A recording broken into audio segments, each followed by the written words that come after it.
ang mga Syrians gumamit ng kanilang mga sapatos upang sirain ang mukha ng kanilang napatalsik na presidente na si Bashar al-Assad. Sinira nila ang mukha ni Bashar al-Assad na nagkalat sa mga lansangan sa pamamaraan na ipinasok ang mga sapatos sa bibig ni Bashar al-Assad. At nang umalis naman ang mga Russian forces sa Syria, gumamit pa rin ang mga sibilyan ng mga sapatos upang itaboy ang mga Russian forces. Gaano nga ba kahalaga sa mga Syrians? Bakit ginamit nila ang sapatos? Ano ba ang kultura nila tungkol sa sapatos? At ano rin ang ipinahihiwatig nito? Sa kabilang dako mga kaibigan, matapos na magkaroon ng unang meeting ang United States of America at leader ng Syrian rebels na si Julani mismo sa Damascus, ngayon Saudi Arabia na naman, alyado pa rin ng United States of America, ang pupunta mismo sa Syria upang makausap si Julani. Yan ang ating pag-uusapan sa videong ito.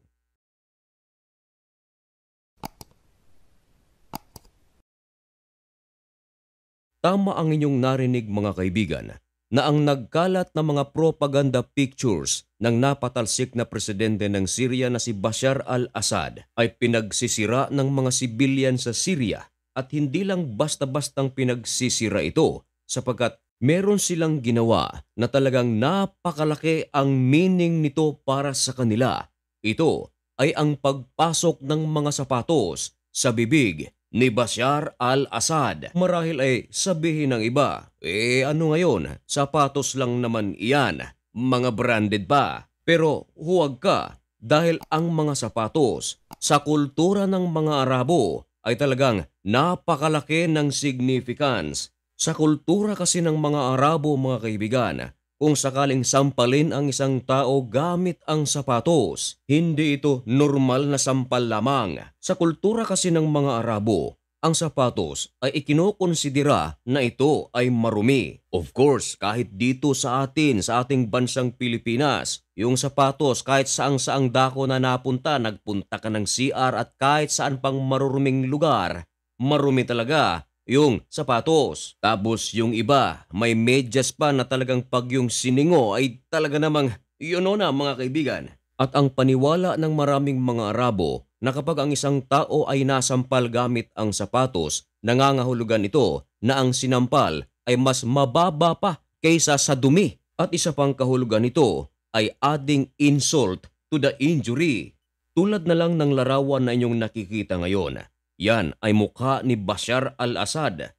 Nabutas ito dahil tila tinadyakan ito ng bota. Ayon mismo sa mga Syrians, ang kahulugan niyan ay si Bashar al-Assad ay kicked out na. Kaya habang sila ay nagsisira ng mga propaganda pictures ni Bashar al-Assad, sila ay nagse-celebrate at tuwang-tuwa. Dagdag pa ng mga Syrians, ito ang kauna-unahang pagkakataon na nakakagawa sila ng ganito kalaya dahil kung nariyan pa si Bashar al-Assad sa kanilang bansa at siya pa ang namumuno tapos gagawin nila ito, hindi kasi sikatan ng araw. Malaking insulto ito para sa maraming mga Arabo.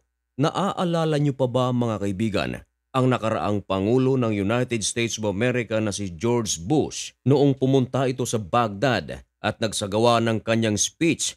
Merong isang Iraqi journalist, binato siya ng sapatos. Napakalalim ng kahulugan ito mga kaibigan. Pero magaling umilag si George Bush, hindi ito natamaan. Iyon ay isang napakalaking insulto para kay George Bush. Isa siyang marumi para sa maraming mga Iraqi. Tulad din ng isang pangyayari sa India mga kaibigan, taong 2019, mga lawmakers pa ito nang hindi sila magkasundo. Boom! Nagkaroon ng rambulan sa kanilang meeting. At ano ang kanilang ginawa? Ayan, nagpaluan sila ng sapatos. Ayun, napakalaking gulo ang nangyari sa meeting na ito. Take note mga kaibigan, ito ay mga lawmakers. Kaya sa ginawa ng maraming mga Syrians sa mga propaganda pictures ni Bashar al-Assad, nangangahulugan lamang ito mga kaibigan na napakalaki talaga ng kanilang galit sa kanilang napatalsik na presidente. Hindi rin gusto ng maraming Syrians ang pamamalagi ng Russian forces sa kanilang lugar. Kaya sa pagbagsak ng pamunuan ni Bashar al-Assad, umalis na rin ang puwersa ng Russia sa Syria. At ano naman ang ginawa ng mga sibilyan sa Syria? Nagbabay ito sa Russian forces, pero ang kanilang ginamit na pagbabay ay sapatos. Ayon naman sa aking mga kaibigan na nasa bansang Arabo, ang sapatos daw ay ginagamit ng mga Arabo bilang pangtaboy sa mga aso. Kaya nung ginawa ng Syrian na pagbabay sa mga Russian forces gamit ang kanilang mga sapatos, ikinukonsidera ng maraming Syrian ang Russian forces bilang mga aso. Kayo mga kaibigan, ano ang inyong masasabi tungkol dito? Sa kabilang dako naman mga kaibigan, kahapon sa ating video ay ating ibinalita na ang United States of America at ang Syrian rebels leader na si Julani ay nagtagpo na mismo sa Damascus. At marami silang napag-usapan at ang ilan dito ay ang pagtanggal sa patong sa ulo ni Julani sa $10 million na bounty. Mismong Amerika na ang nagtanggal nito. Dati kasi ikinukonsidera ng United States of America na si Julani ay isang terrorist leader. At isa pa sa pinag-usapan ay ang political transition ng Syria. Ngayon, sa araw na ito, ibinalita mismo ng Arab News na ang Saudi Arabia ay magtutungo sa Syria upang makaharap si Julani at pag-usapan kung ano ang kanilang maitutulong sa kanilang bansa. Katunayan, ang Saudi Arabia ay nanawagan na sa buong mundo na tulungan ang Syria. Ayon sa ulat ng Arab News, ang Saudi Arabia ay magpapadala ng delegasyon papuntang Syria at pinanguluhan pa ito ng Royal Court Advisor. Ito ay upang makatagpo si Al-Shar'a o kilala rin sa tawag na Julani. At kahapon lang mga kaibigan, December 23, 2024, ang Saudi Senior Delegation ay nakaharap na si Julani mismo sa Damascus. Alam din ni Julani mga kaibigan na ang Saudi Arabia at ang gobyerno ni Assad ay merong diplomatic ties na sinimulan noong 2012. Pero kalaunan, pumait ang relasyon ng Saudi Arabia sa pamumuno ni Bashar al-Assad hanggang sa sinuportahan na rin ng Saudi Arabia ang Syrian rebels upang mapataob ang pamunuan ni Bashar al-Assad. Ito ay inulat pa rin ng Arab News at isa sa mga pinag-usapan ng Saudi Arabia at sa pamumuno ni Julani doon sa Damascus ay ang illegal synthetic stimulant na kumakalat ngayon sa Syria. Sinisisi ng Saudi Arabia ang pamunuan ni Bashar al-Assad. Involved din daw ang pamunuan ni Bashar al-Assad sa pagkalat sa mga ipinagbabawal na gamot sa bansang Syria.